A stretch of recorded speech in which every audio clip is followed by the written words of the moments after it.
Back समझ लेते हैं, फिर इस पे चर्चा को शुरुआत करेंगे। गौरव मेरे साथ जुड़ रहे हैं, उनसे जरा ब्रोकिंग हाउसेस की रिपोर्ट्स जानते हैं। गौरव, गुड मॉर्निंग, बताएं आज की रिपोर्ट्स। जी, सबसे पहले हमारे ब्रोकरेज नोट्स के हिसाब से HSBC का नोट हमारे पास है, जहाँ पे वो कंज्यूमर्स के बारे में बात कर रहे हैं। कंज्यूमर्स कंपनीज में HSBC का मानना ये है कि कोलगेट जो है उस पर उन्होंने अपग्रेड किया है उनका रेटिंग बाय पे, और टारगेट प्राइस जो है वो भी उन्होंने 2650 पे लेके गए हैं। तो उनके हिसाब से कोलगेट जो है वो कहीं पे प्राइसिंग पावर में अपना पावर जो है वो रीगेन कर रहा है, और फिलहाल के लिए उनके वैल्यूएशन जो है वो भी कहीं पे अट्रैक्टिव है, और इसी के लिए उन्होंने कोलगेट का रेटिंग जो है वो अपग्रेड किया है।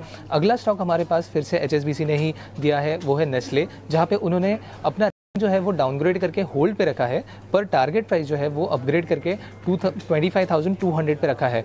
और उनके हिसाब से नेस्ले जो है वो अपने स्टेपल्स के स्पेस में एक अलग सा स्टॉक है, बट फिलहाल के लिए उनका वैल्यूएशंस एक्सपेंसिव होने के वजह से उन्होंने ये जो डाउनग्रेड है वो कहीं पे किया है, बट टारगेट प्राइस जो है वो बढ़ा के 25,200 पे लेके गए हैं।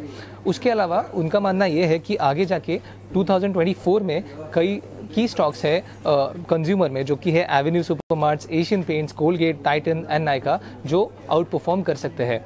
अगला स्टॉक हमारे पास ये है, वो है सोनाटा सॉफ्टवेयर, जहाँ पे IDBI ने अपना इनिशिएशन किया है बाय रेटिंग के साथ, और टारगेट प्राइस ऑफ 915 रुपीज़। तो उनके हिसाब से कंपनी जो है वो अपना focus sales and marketing, strong प्लेटफॉर्मेशन नेटवर्क पे काफ़ी बढ़ा रही है। उसके अलावा कंपनी अपना एक्सपोर्ट का रेवेन्यू जो है वो भी डबल करने वाली है FY 27 तक, एंड डिजिटल प्लेटफॉर्म पे उनका जो स्ट्रेंथ हो रहा है, लार्ज में जो ट्रैक्शन मिल रही है, उसके अलावा जो हायरिंग हो रही है Tier 1 सिटी से, ये कहीं पे पॉजिटिव कैटलिस्ट है ये स्टॉक के लिए, जो इस स्टॉक को 950 रुपीज़ के 15 रुपीज़ के टारगेट पे लेके जा सकते हैं।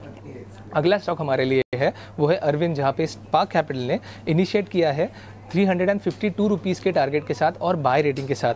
तो उनके हिसाब से स्टॉक जो है वो कहीं पे ट्रांसफॉर्मेशन से जा रहा है अपने टेक्सटाइल बिजनेस को लेके, जो कि इंडस्ट्री के साथ इनलाइन रहेगा।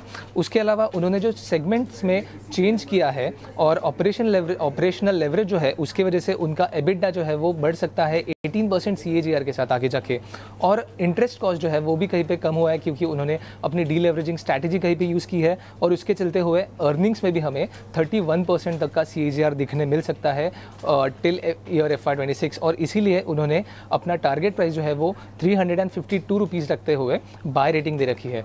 तो आगे जाके हम भी इन्हीं स्टॉक्स पे अपनी नज़र बनाई रखेंगे। ओके, शानदार। इनफैक्ट अरविंद आज तो